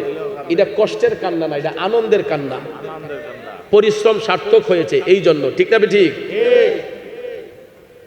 এরপরে দেখবেন লন্ডন আমেরিকার ভিসা লাগে না, লাগে না, লাগে না, লাগে না। যখন ভিসাটা পায় এমবিসি থেকে দেখেন ফাল দেয়া আম্মা ভিসা পাইছে। এটা আনন্দের সহিত খুশির সহিত বাপের সংবাদ দিয়ে আব্বা আমার ভিসা লাগছে। কথা কোন? কান্না সব এক ধরনের নয়, কান্না দুই ধরনের। ওয়াইসাল কারণে এটা আনন্দের কান্না কানতেছে, কারণ পৃথিবীর শ্রেষ্ঠ প্রেজেন্টেশন এর চাইতে উত্তম পুরস্কার আর কিছু আছে? আমার নবীজির পোশাক মুবারক নবীজি হাদিয়া দিয়েছেন। এই আনন্দে আনন্দিত হয়ে চোখের পানিগুলা ঝরঝর করে পড়তেছে। হযরতে আলী বললেন পাগলা আজকে তোমার কান্নার দিন নয়, আজকে তোমার আনন্দের দিন। তুমি এটা হাদিয়া পেয়েছো, তোমার খুশি হওয়ার দিন। ওয়াইসাল কারণে কয় আমি অবশ্যই খুশি, আমার মতো খুশি আর কি আছে। এবার হযরতে ওমর ডাক দিয়া বলতেছেন পাগলা রে, এ ওয়াইসাল কারণী, নবীজি এই জুব্বা মোবারক গায়ে দেওয়ার পরে আজও পর্যন্ত এই জুব্বাখানা কারো গায়ে জড়ানো হয় নাই। হে ওয়াইসাল কারণী, নবী যেহেতু এটা তোমার জন্য বরাদ্দ করেছেন, একটু জুব্বাটা গায়ে দিয়ে আমাদেরকে দেখাও না, আমরা দেখতে চাই নবীজির জুব্বা মোবারকে তোমারে দেখতে কেমন মানায়। সুবহানাল্লাহ। ওয়াইসাল কারণী ডাক দিয়া বলতেছে, হুজুর জুব্বা যদি আমাকে পড়তে হয় একটু সময় আমাকে দিতে হবে। কিভাবে? কয় হুজুর আপনারা একটু অপেক্ষা করেন, আমি ভিতরে যাইয়া জুব্বাটা পইরা আসি। দেখেন প্রেমের খেলা আল্লাহর বন্ধুরা কেমনে করে। হযরতে উমর, মাওলা আলী তারা অপেক্ষা করতেছেন, ওয়েটিং এ বসে আছেন। ওয়াইসাল কারণী জুব্বা নিয়া আবার জঙ্গলার ভিতরে যাইয়া গো কেবলামুখী হইয়া সিজদার মধ্যে পইরা আমার আল্লাহরে ডাক দিয়া কয়, আল্লাহ তোমার হাবিব নবী মুস্তাফা সাল্লাল্লাহু আলাইহি ওয়াসাল্লামের পক্ষ হতে আমি অধম পাগলের জন্য একটা জুব্বা মোবারক হাদিয়া আসছে। আল্লাহ তুমি যদি অনুমতি দাও আমি পাগলা জুব্বাখানা গায়ে দিতে পারি। দেখেন প্রেমের পেস কেমনে খেলে। নবীজি জুব্বা দিছেন, এটা পড়লেই তো চলে। ওয়াইসাল কারণী সিজদার মধ্যে পইরা আবার অনুমতি চায় কার কাছে? আল্লাহর কাছে। সিজদার মধ্যে পড়ে রইলেন। কিছুক্ষণ পর অদৃশ্য থেকে গায়েব থেকে আওয়াজ আসলো, পাগলা তোমাকে জুব্বা পরার অনুমতি প্রদান করা হইল। এখন পড়লে অসুবিধা আছে না, কিন্তু পাগলা সিজদাও উঠায় না, জুব্বাও পরে না। এ বন্ধু সময় গত হয়ে যাচ্ছে, অদৃশ্য থেকে আওয়াজ আসলো, কি রে পাগলা অনুমতি প্রার্থনা করলে জুব্বা পরার জন্য তোকে প্রদান করা হয়েছে, এখন সিজদা উঠাস না কেন, জুব্বা পরস না কেন? ওয়াইসাল কারণে সিজদায় পইরা কয়, আল্লাহ অনুমতি পাইছি কিন্তু এই জুব্বা আমি কখনো গায়ে জড়াইব না। কেন রে কেন? ওয়াইসাল কারণে সিজদার মধ্যে পইরা আমার মওলার প্রেমে ফানা হইয়া ডাক দিয়া কয়, আল্লাহ গো কেমনে এই জুব্বা আমি গায়ে দেই? এই জুব্বা পাওয়ার জন্য তোমার হাবিব নবী মুস্তাফার কত উম্মতরা দেওয়ানা ছিল, তাদেরকে বাদ দিয়া আমি একা কেমনে জুব্বাটা গায়ে জড়াই? যদি এই জুব্বা আমার গায়ে দিতে হয় আল্লাহ আমার একটা ফরিয়াদ তুমি কবুল করো মাবুদ গো। আমি যদি জুব্বা পড়তে হয় আমি ওই শর্তে পড়তে পারি, যদি তুমি তোমার হাবিব নবী মুস্তাফার গুনাহগার উম্মতের গুনাহ মাফ করো। আল্লাহু আকবার। ইয়া রাসূলুল্লাহ। ওরে প্রেম মুসলমানি লোকলি যাই ওয়াসকুরুনি পাগলাই, প্রেম মুসলমানি লোকলি যাই সর্বঙ্গে বিষে দৌড়ে ঔষধে না কারি করে। আরে দেখলো কত ডাক্তার আরো যায় ওয়াইসাল করনি পাগলাই, প্রেম মুসলমানি লোকলি যায়। ও বন্ধু দেখো রে, ওয়াইসাল কারণে শুধু আমার নবীকে ভালোবাসে না, আমার নবীর উম্মতের জন্য কেমন দেওয়ানা। ডাক দিয়া কয়, আল্লাহ আমি জুব্বা পড়তে পারবো ওই শর্তে যদি তুমি তোমার হাবিব নবী মুস্তাফার উম্মতের গুনাহ মাফ করো। আমার আল্লাহ চিন্তা করলেন ওয়াইসাল কারণে আমার হাবিবকে ভালোবাসে, আমার হাবিবের উম্মতকেও ভালোবাসে। আল্লাহ তাআলার গায়েব থেকে আওয়াজ পাঠালেন, পাগলা রে তুই এত বিনয় করে বলতেছিস, যা তোর উসিলায় আমি আমার হাবিব নবী মুস্তাফার কয়েক হাজার উম্মতের গুনাহ মাফ করে দিলাম। ওয়াসকুরনি কয় বাকিরা দোষ করছে কি? সুবহানাল্লাহ কয় না? সুবহানাল্লাহ। আল্লাহ কয়েক হাজার মাফ করলাম, বাকিরা দোষ করছে কি? আমি সিজদা উঠাইব না, জুব্বাও পরব না যদি তুমি তোমার হাবিব নবী মুস্তাফার উম্মতের গুনাহ মাফ না করো। প্রথম ডাকের উত্তর আসলো, দ্বিতীয় ডাক দিয়া পাগলা সিজদার মধ্যেই পড়ে আছে। আল্লাহ তাআলা গায়েব থেকে আওয়াজ পাঠালেন, পাগলা সিজদা উঠায়া নাও। আমার হাবিব নবী মুস্তাফার জুব্বা মুবারকে যতগুলা সুতা আছে, সুতার উপরে লুমের যতগুলা আঁশ আছে, এর চাইতে ৩-৪ গুণ বেশি মাফ করলাম। পাগলা কয় তাও মানি না। আরে প্রেম কি দন লোকে বলে, চিনে না কুলের ছেলে, যদি তারে কেহ না শিখায়। ঠিক কিনা?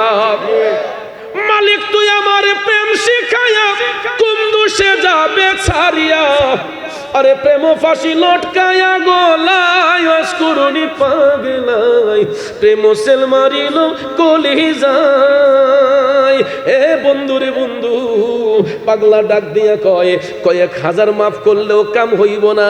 আমি তো একবারই বলছি, আল্লাহ যতক্ষণ তোমার হাবিব নবী মোস্তফার সমস্ত উম্মতের গুনাহ মাফ না করবা, আমি পাগলা সিজদাও উঠাইব না, জুব্বাও পরব না। এক নম্বর ডাকের উত্তর আসলো, 2 নম্বর ডাকের উত্তর আসলো, 3 নম্বর ডাক দিয়া যখন পাগলা সিজদায় পড়ে আছে, অপেক্ষায় যে 2 জন আছে, মনে আসেনি? হযরতে উমর বলতেছেন যে আলী, এত সময় তো একটা কাপড় চেঞ্জ করতে লাগে না, পাগলা গেছে কই, আসেন তো একটু দেখি। 2 জন আবার জঙ্গলার ভিতরে ঢুইকা দেখেন ওয়াইসাল কারণী সিজদার মধ্যে পইরা টপ টপ করে চোখের পানি ছেড়ে আল্লাহর দরবারে কান্না করতেছে। এমন সময় হযরত উমর ডাক দিলেন, পাগলা রে, হে ওয়াইসাল কারণী, এখনো কি জুব্বা পরার সময় হয় নাই? ডাকটা দেওয়ার সাথে সাথেই ওয়াইসাল কারণী তিনি উঠে গেলেন। উইঠা কয়, হুজুর এই মুহূর্তে ডাকটা দেওয়া ঠিক হইছে না হুজুর? কিন্তু ডাকটা না দিও তো উপায় ছিল না, ঠিক না ঠিক? কারণ যদি ডাক না দিতেন তাহলে আমার আল্লাহর 3টা সিফতি নামের জিকির বন্ধ হয়ে যেত। একটা হলো গাফফার, একটা হলো রাহমান, একটা হলো রাহিম, যেই নামের গুণে আল্লাহ বান্দারে ক্ষমা করে, রহম করে, দয়া করে। ঠিক না ঠিক? কারণ বান্দা যদি গুনাহ নাই করে, আল্লাহ মাফ করব কি দিয়া? একসাথে সবাইরে যদি মাফ কইরা দেয়, তাইলে তো চোখের পানি দেওয়ার আর প্রয়োজন হয় না। আল্লাহ যদি সবাইরে একসাথে মাফ করে দিলাই, আর কি চোখের পানি দেওয়ার দরকার আছে? কিন্তু ভাইয়ের আমার, এই 3টা নামের জিকির দিয়া বান্দা আল্লাহর ওলি হয়। কারণ বান্দা যখন গুনার জন্য অনুতপ্ত হইয়া আল্লাহর দরবারে যখন চোখের পানি চাইরা কান্দে, আমার আল্লাহ কয়, আমার কাছে সবচাইতে বেশি পছন্দ হইল বান্দার 2টা চোখের পানি। এই জন্য আমার নবী কামলিওয়ালা বলছেন, উম্মত তোমরা হাসবা কম, কানবা বেশি। দেখবেন আমরা কক্সবাজার যাই সমুদ্রের ঢেউ উপভোগ করার জন্য, আমরা সুরমা নদীর পাড়ে যাই নদীর ঢেউ উপভোগ করার জন্য, ভাষা পানি দেখতে যাই নদীর ঢেউ উপভোগ করার জন্য। কারণ এই ঢেউগুলা দেখতে আমাদের কাছে উপভোগ করতে ভালো লাগে। আর আমার আল্লাহর কাছে সবচেয়ে বেশি ভালো লাগে আল্লাহর বান্দারা যখন 2টা চোখের পানি ছাইরা কান্দে। এই জন্য আপনারা দেখবেন বুজুর্গ ব্যক্তি যারা আল্লাহর ওলিরা, তারা সব সময় আমার আল্লাহর নামের জিকির কইরা বলে, গাফুরুর রহিম নাম তোমার আল্লাহু আল্লাহু আল্লাহ, রহমানুর রহিম নাম তোমার আল্লাহ আল্লাহু। এ বন্ধুরা, আল্লাহর বান্দারা যখন অনুতপ্ত হইয়া আল্লাহর কাছে যখন কান্না করি, আমার আল্লাহ কয় বান্দার চোখের পানিটা আমার কাছে সবচেয়ে বেশি পছন্দ হয়। তখন নবীজির খাতিরে আল্লাহ কয় লাওয়াজাদুল্লাহ তাওয়াবার রহিমা, আমি আমার বন্ধু নবীর তুফাইলে তাদের তওবা কবুলকারী হয়ে যাই, তাদের উপর দয়াশীল হয়ে যায়। ও বন্ধু, এই জন্য হযরতে উমর গিয়া ডাক দিলেন। পাগলা কয়, হুজুর এই মুহূর্তে ডাকটা দেওয়া উচিত হয় নাই। কেন? হুজুর আমি যেই প্রেমের খেলা আমার আল্লাহর সাথে খেলছিলাম, যদি এখন আমার ডাক না দিতেন, তাইলে নবীজির যত উম্মত আছে আমি এই সুযোগে সকল উম্মতের গুনাহ মাফ করে লইতে পারতাম। কিন্তু এটা কি সম্ভব? এটা সম্ভব না। কারণ আল্লাহ তাআলা সবাইরে মাফ করে দিলে এই 3 নামের জিকির বন্ধ হয়ে যায়। কিন্তু ওয়াইসাল কারণী তো প্রেমের এশকের কারণে এই কথা বলছেন। বন্ধুরা আমার, বাবাজিরা আমার, কেউ কেউ ওয়াইসাল কারণীকে সাহাবিও বলেছেন, যেহেতু নবীর জামানা ছিলেন, কিন্তু না, তিনি তাবিদের মধ্যে প্রথম নামটা হচ্ছে হযরত ওয়াইসাল কারণীর, এবং ওনার বাবার নাম হচ্ছে হযরতে আমের রাদিয়াল্লাহু তাআলা আনহু। মনে রাখবেন, সুবহানাল্লাহ কম। ওনার বাবার নাম হযরত আমের রাদিয়াল্লাহু তাআলা আনহু। আর ওয়াইসাল কারণীর উনি আমার নবীকে সরাসরি দেখেন নাই, এই জন্য তাবিঈদের মধ্যে প্রথম নামটা হচ্ছে হযরত ওয়াইসাল কারণীর রাদিয়াল্লাহু তাআলা আনহু। জুড়ে কোন সুবহানাল্লাহ। এখন হযরতে উমর ডাক দিয়ে বললেন, পাগলা, খুব মজার আলোচনায় আসছি, কষ্ট হইতেছে? সময় জানে কোন দিকে যাইতেছে? আল্লাহ না, অসুবিধা হইতেছে? এ মৌলভী বাজারের বাবাজিরা, ও যুবক বন্ধুরা, হযরতে উমর ডাক দিয়া কয়, পাগলা, তুমি নবীজিকে এত ভালোবাসো, নবীজির উম্মতদেরকে এত ভালোবাসো, এত ভালোবাসা তোমার অন্তরে থাকার পরেও একটা বারের জন্য কি নবী দেখার স্বাদ তোমার অন্তরে জাগলো না? পাঁচকুরুনির প্রশ্ন করলেন হযরত উমরে, যে তুমি নবীর জামানায় ছিলা, এত ভালোবাসো নবীজিরে, নবীর উম্মতকে ভালোবাসো, একবারও কি নবীরে দেখার স্বাদ অন্তরে জাগলো না? পাগলা কয়, হুজুর কথাটা ঠিকই কইছেন, আচ্ছা আমি না হয় একজন নবীরে নাই দেখছি। হযরত ওয়াইস করণী কয়, হুজুর বলেন তো, আপনারা আমার নবীরে দেখছেননি? হযরত উমর দিছে হাসিয়া, আরে পাগল, আমরা তো আইলাম ওই নবীর কাছ থেকে, দেখছি মানে অবশ্যই দেখছি। ওয়াইসাল কারণী কয়, হুজুর বিয়াদবি ক্ষমা করবেন, যদি রাসূল দেইখা থাকেন বলেন তো, আমার নবীর কপাল মুবারকের ব্রু মুবারক গোলা জোড়া লাগানো ছিল নাকি আলাদা ছিল? আচ্ছা, এই প্রশ্ন যেই ব্যক্তি করতে পারে, এটার উত্তর কি উনি রাসূল দেখছে না দেখছে না? দেখছে। যখন এই প্রশ্ন ওয়াইসাল কারণী করলো, হযরত উমর স্ট্রেঞ্জ হয়ে গেলেন, বললেন, আলী, বিষয় কি? পাগলা তো কখনো পেস টু পিস রাসূলকে দেখে নাই, সে এই প্রশ্ন করলো কেন? তারা দুইজন যখন তাকরার করতেছেন, এই ফাঁকে ওয়াইসাল কারণী কলম হাতে নিয়া আমার নবীজির কপাল মোবারকের চিহ্নটা অঙ্কন কইরা কয়, হুজুর দেখেন তো, এটা চিনেননি? হযরতে উমর ডাক দিয়া কয়, পাগলা রে, এ ওয়াইসাল কারণী, এ তো দেখছি আমার নবীর কপাল মুবারক। এ পাগলা, তুই তো কোনদিন আমার নবীর জাহিরি ভাবে দেখোস নাই, সরাসরি দেখোস নাই, তুই জানলে কেমনে আমার নবীজির কপাল মুবারক এই রকম ছিল? ওয়াইসাল কারণে ডাক দিয়া কয়, হুজুর, নবী দেখার জন্য মদিনা শরীফ যাওয়া লাগে না। হুজুর, নবী দেখার জন্য মদিনা শরীফ যাওয়া লাগে না। গোলামরা পৃথিবীর যেই প্রান্ত থেকে নবীর দিকে রজ্জু হইয়া যায়, পৃথিবীর যেই প্রান্ত থেকে নবীর দিকে রজ্জু হইয়া যায়, আমার মদিনার কামলিওয়ালা নবী ওই জায়গাতে উম্মতকে দেখা দিয়া যায়। ঠিক না বেঠি? আমরা সবাই নবীর পাগল, ঠিক না? সবার পক্ষে কি মদিনা যাওয়া সম্ভব? কিন্তু মদিনার কামলিওয়ালা নবী চাইলে আসা সম্ভব কিনা? হযরত আলী বললেন, পাগলা, তোমার সব কথা মানলাম, একটা বারের জন্য তো যাইতে পারতাম। তখন ওয়াইসাল কারণী কয়, হুজুর, আমি ইতিপূর্বে 3 বার গিয়েছি। কয়বার? কয়, ইতিপূর্বে নবীজি থাকা অবস্থায় আমি 3 বার গিয়েছি, কিন্তু কোনো কারণে আমার সাথে দেখা হয় নাই। যেই কোনো কারণে 4র্থবার যখন প্রিপারেশন নিয়েছি, এমন সময় রাসূল আমাকে যেতে নিষেধ করেছে। সুবহানাল্লাহ, সুবহানাল্লাহ কইতেন না? সুবহানাল্লাহ। আমার নবী কি কারণে নিষেধ করলেন? নিশ্চয়ই কোনো কারণ আছে।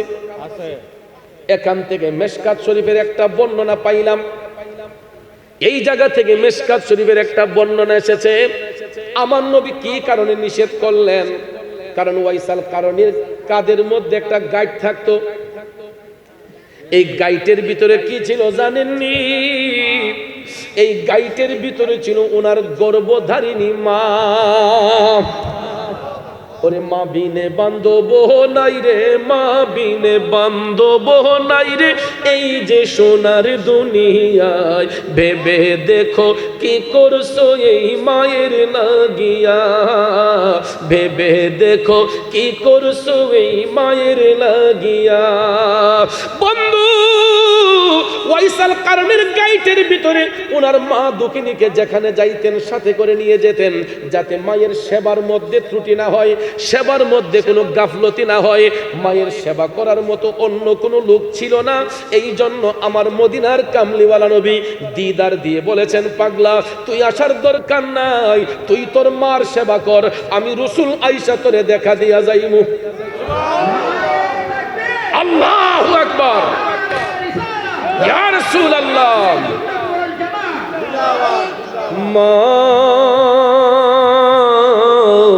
তুমি আমার আগে যেও না গো মরে, হবে কেমন করে দেব মাটি তোমার কবরে, আমি কেমন করে দেব মাটি তোমার কবরে। মা তুমি আমার আগে যেও না গো মরে। ও বন্ধু, আমার নবী কামলিওয়ালা বলেছেন, যেই ঘরে বাবা আছে এই ঘরে আল্লাহর রহমত আছে, যেই ঘরে মা আছে ওই ঘরে আল্লাহর জান্নাত আছে। কিন্তু আজকে আমরা উপযুক্ত হওয়ার পরে কত সন্তানরা বাবাকে কষ্ট দেই, মারে কষ্ট দেই, আছে না নাই? বাবাকে তোমরা জানিও কাবা, মদিনা জানিও মাকে, বাঁচিয়া যদি গো থাকে। বাবাকে তোমরা জানিও কাবা, মদিনা জানিও মাকে, বাঁচিয়া যদি গো থাকে। হো তোমরা করিও ভাই বন্ধুগণ মাতা পিতার খেদমত, করিও নবীর উম্মত, করিও নবীর উম্মত। বন্ধুরে, বাবা মার সাথে কখনো খারাপ আচরণ করবেন না। ওই দিন হারে হারে বুঝবারে বন্ধু, যেই দিন বাবা নামক বট গাছটা কবরে চলে যাবে, যেই দিন মা নামক এই রহমতটা দুনিয়া থেকে চলে যাবে। এই জন্য শোনো যুবক, সমাজের মধ্যে 3 কিসিমের এতিম আছে। কয় কিসিমের? 3 কিসিমের। আজকে যে এই মাহফিলটা হচ্ছে, শুধু কি আমরা খুশি? আমরাই খুশি না, এই এলাকার কবরবাসী রুহগুলো আরো বেশি খুশি। সুবহানাল্লাহ। আমরা কবরবাসী রুহকে দেখি না, কিন্তু তাদের রুহানি দিয়ে আমাদেরকে দেখতেছে। আজকে এতিম সন্তানগুলা এখানে অনেকে আছে, অনেকের হয়তো বাবা নাই, কারো মা নাই। 3 কিসিমের এতিম আছে এই পৃথিবীতে। এক কিসিমের এতিম যার মা আছে বাবা নাই, আরেক কিসিমের এতিম হলো যার বাবা আছে মা নাই, আর আরেক কিসিমের এতিম হইল যার ঘরে মাও নাই বাবাও নাই, এরা সর্বহারা এতিম। এই জন্য যুবক বন্ধু, হয়তো এখানে অনেকেই বাবা হারা এতিম আছেন, আমি আপনাদের মতো একজন বাবা হারা এতিম। 1 বছর নয়, 2 বছর নয়, আজকে 27টা বছরের উপরে এই জবান দিয়া বাবারে বাবা কইয়া ডাকতে পারি না। আমি এমন একটা হতভাগ্য সন্তান, যেই বয়সে বাবা হারাইলাম, আমি আমার বাবার জানাজার নামাজটা পড়াইতে পারি নাই। ছোট্ট ছিলাম, ভালো করে আমার যোগ্যতা হয় নাই, এই জন্য বাবার জানাজার নামাজটা পড়াইতে পারি নাই। একটা আফসোস মৃত্যুর আগ পর্যন্ত থাকবে। কিন্তু বর্তমানে আমি শত শত মানুষ মারা গেলে জানাজার নামাজের ইমামতি করি। আমার কত মুরিদ সন্তান মারা যায়, ওসিয়ত করে রাখছে, কয় আমার পিসাব নাইলে আমার দাফন কইরো না। গত 1 সপ্তাহ আগেও আমার একজন মুরিদ ব্রাহ্মণবাড়িয়া মারা গেছে। প্রায় আধা ঘন্টার উপরে জানাজার মাঠে আমার জন্য অপেক্ষা, নির্দিষ্ট টাইম থেকে আধা ঘন্টা বেশি। হুজুর না আসলে জানাজা হবে না।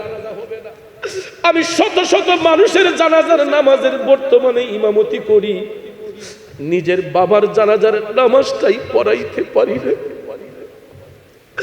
এই জন্য যুবক, পায়ে হাত ধরে বলবো, রে বাবার মনে কোনোদিন কষ্ট দিবেন না, মার মনে কোনোদিন কষ্ট দিবেন না।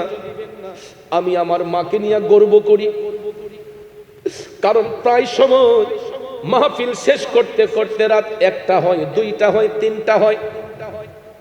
ঘরে আমার স্ত্রী আছে, সন্তান আছে, সবাই 1টা, 1:30, 2টার সময় আমার মোবাইলে রিংটোন বাজায় না।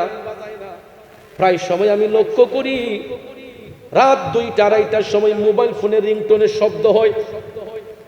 এত রাতে কে আমাকে স্মরণ করলো? মোবাইল ফোনে তাকাইয়া দেখি আমার আম্মা। সালামটা দিয়ে যখন বলি, আম্মা আপনার না প্রেসারের রোগী, ডায়াবেটিসের রোগী, এত রাত পর্যন্ত এখনো কি ঘুমান নাই? এত শীত। আম্মা কই, পুত্রে তোমরা বাহিরে থাকলে কি আমি চোখ বন্ধ করতে পারি? রাস্তার মধ্যে কুয়াশা, কত বিপদ বালা থাকতে পারে, কত চোর ডাকাতের ভয় থাকতে পারে। এই জন্য মা সন্তানের জন্য চিন্তা করে, টেনশন করে বিছানায় যায় না, ঘুমের ঘরে যায় না। না জানি আমার ছেলেটা কেমন আছে, না জানি আমার ফুটটা কই আছে। আজকে যখন আমি বলছি, আম্মা গো আমি মৌলভীবাজার মাহফিলে যাচ্ছি, শহরের কাছেই কুসুমবাগ। আম্মা কই, ফুট শ্রীমঙ্গলের পাহাড়টা তো খুব ভয়ানক, রাত বেশি হইলে ফুট একটা গাড়ির পিছে যাই, কোন একটা বড় গাড়ির পিছে থাইকো, ফুট সাহস কইল না। চিন্তা করে দেখলাম এই কথাটা তো আমার স্ত্রী আমাকে বলে নাই, কিন্তু আমার মা ঠিকই আমারে সতর্ক দিয়েছে। ওই মা যদি হারাইয়া যায় রে বন্ধু, আমি সন্তানের খবর নিব কে? শুধু আমার মা নয়, প্রত্যেকটা সন্তানের মা।